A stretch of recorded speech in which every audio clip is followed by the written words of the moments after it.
The Las Vegas Raiders are into the NFL offseason with free agency less than a month away. They also just finalized their new coaching staff, and preparations to reshape the roster are already underway with no offseason break. They have just signed a guy with somewhat of a championship pedigree before free agency even started. We will break down the impacts of this move and other positions the Raiders need to consider on priority basis this offseason. What's up, buddies? Welcome back. If you are new here, make sure you hit the subscribe button. We cover all AFC West news here on this channel. Looking at the players currently under contract for next season, a few positions stand out as needing immediate attention. When Pete Carroll landed the Las Vegas Raiders head coaching gig, everyone knew that he was about to put together a winning staff. And he's done just that, putting together maybe one of the best coaching staffs since the Raiders have been in Las Vegas, and maybe before that too. The offensive coordinator Chip Kelly will use his time in college to help him resurrect his NFL career. And that's ultimately what will help the Raiders improve from their horrid season in 2024. To that end, the Raiders have made a move, signing wide receiver Kyle Phillips, reuniting him with Chip Kelly. Kyle Phillips' signing is an intriguing one. He was actually the first recruit to commit to UCLA under Chip Kelly. That connection is strong, and when moves like this happen, they're often tied to future reserve contracts. The reason the Raiders were able to sign him now is that he was on the Philadelphia Eagles practice squad,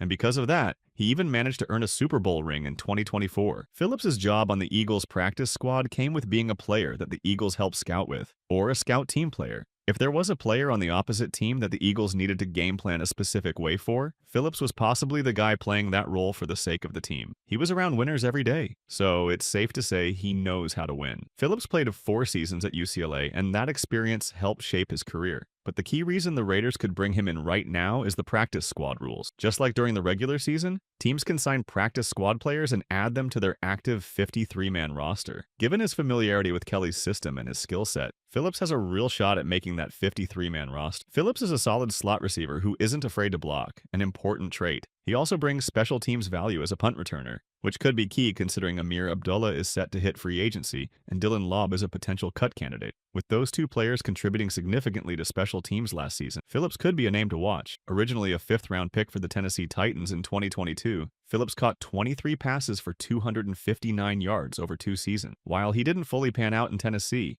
it's worth noting that Mike Vrabel's squad still saw enough in him to draft him. Tom Brady, now involved with the Raiders, likely respects Vrabel's evaluation, and that might have factored into this decision. Plus, Phillips' time with Chip Kelly and production at UCLA, 163 receptions for 1,821 yards and 17 touchdowns, shows he has potential. He also returned 25 punts for 496 yards, with 2 going for touchdown. For all these reasons, this signing makes sense. Beside the signing of Phillips, if the Raiders secure their starting QB through free agency or a trade, they could target a receiver early in the draft. Another option is to find that receiver in free agency. Either way, they need a big X receiver to replace Adam. Jacoby Myers is a valuable asset, but he's not a true number 1 who can elevate the play of their next quarterback. Double dipping at the wide receiver position may seem like overkill, but Las Vegas has little at the position beyond Trey Tucker, who had some bright moments in 2024. Tight end. Brock Bowers is sensational, but the addition of 2 wide receivers essentially ensures that at least one will bear fruit for the quarterback. In the early rounds of the draft, they can target a wide receiver like Matthew Golden from Texas. Golden was difficult to defend in the second half of the season, particularly in the college football playoffs. He breaks sharply out of his route and shows good acceleration post-catch. His ability to track the ball downfield is a strength, and he greatly improved upon his issue with focus drops. The Houston transfer caught 58 passes for 987 yards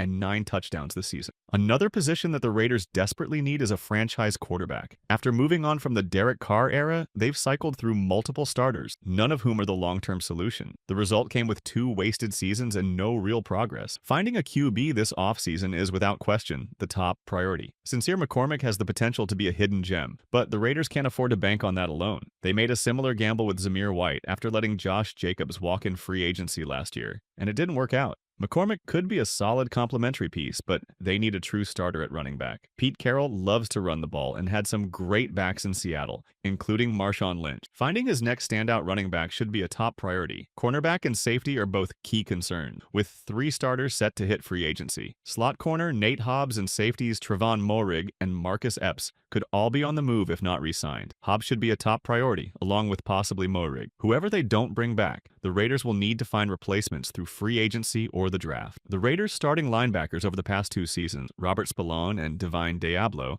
are both set to hit free agency unless re-signed. Spillane is likely the top priority. He's a hard-working, blue-collar player who's highly respected by his teammates, especially Max Crosby. Diablo, on the other hand, seems to fit the style of defense Pete Carroll likes to run. Whether the Raiders see it the same way remains to be seen. If they don't bring him back, they may not have a linebacker on the roster ready to step up, making it essential to find one through free agency or the draft. Now, there are some interesting schedule rumors for the Raiders, including a potential season opener against the Eagles or the Chargers. The NFL just announced the venues for the first two games of the 2025 season. The Eagles will host a game on Thursday, September 4th, in Philadelphia. However, the opponent is still unknown. The next day, on Friday, September 5th, the Chargers will play in Sao Paulo, Brazil, but their opponent also hasn't been confirmed. Looking at the Raiders' 2025 schedule, they have 9 home games and 8 away games. While the full schedule isn't out yet, there's about less chance that the Raiders could be playing in one of these two opening games, either in Philadelphia against the Eagles or in Brazil against the Chargers. Here's a question for you. Would you rather see the Raiders open the season against the Eagles in Philadelphia on September 4th or take on the Chargers in Brazil on September 5th? Drop your thoughts in the comments. It would be better for the Raiders to match up against the Chargers. The Raiders already played the Chargers in Week 1 last season, and again in Week 18 to close it out. But between the two options, playing in Brazil against the Chargers seems like the better choice. Facing the defending Super Bowl champs in Philadelphia for the first game of the season isn't ideal, especially with so many new pieces coming in. On the other hand, facing the Chargers could make a more neutral environment. Still, with the way the schedule is shaping up, the Raiders have very less chances of being in one of those two matchups. Well, coming back to the roster building, these are all the breakdowns from outside the office. The coaching staff as a whole will play a huge part in the forward progression of this franchise. The signing of Kyle Phillips may seem too early,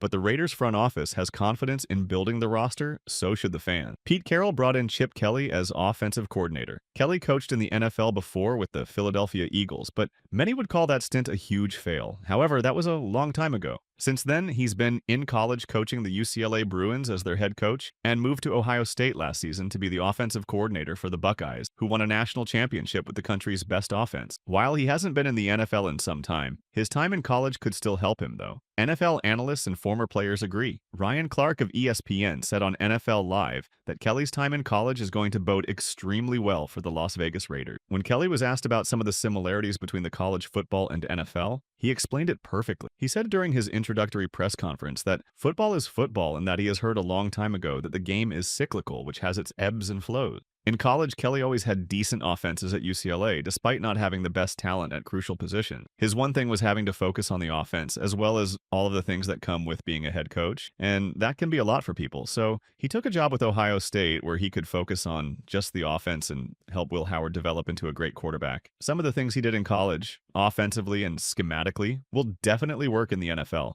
like using a 2 running back system. The Detroit Lions just did something similar, so there shouldn't be any worries about if it will work. In fact, he will be the best offensive coordinator the Raiders have had in a very long time. While the signing of Kyle Phillips may not be a blockbuster move, it's a calculated step in the Raiders' ongoing roster rebuild. With Chip Kelly's system in place and plenty of roster holes still to fill, the real test lies ahead. From securing a franchise quarterback to strengthening key positions, every decision will shape the Raiders' future. Whether or not this offseason turns them into contenders remains to be seen, but one thing's for sure: change is in the air in Las Vegas.